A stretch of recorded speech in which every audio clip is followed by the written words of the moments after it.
Here's something we're thinking about. Your doubt isn't a flaw to be ashamed of. It's information. It's pointing at something, an unanswered question, an old wound, something that's been sitting under the surface for a long time, waiting for you to finally look at it. We've been taught to treat doubt like a problem to solve. Read more, pray harder, push through it. But what if doubt is actually a signal? Not that your faith is failing, but that something specific needs your attention. Something God actually wants to address with you. Think about it this way. When something hurts in your body, the pain isn't the enemy. It's telling you where to look.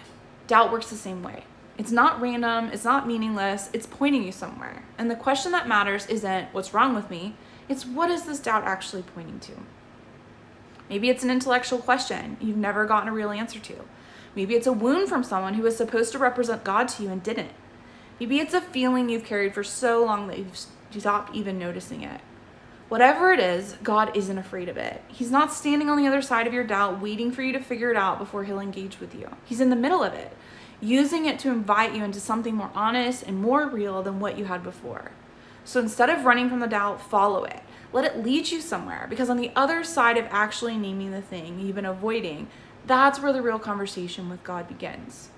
If this hits close to home, that's exactly what we dig into in our next live session. Register at the link below to save your spot.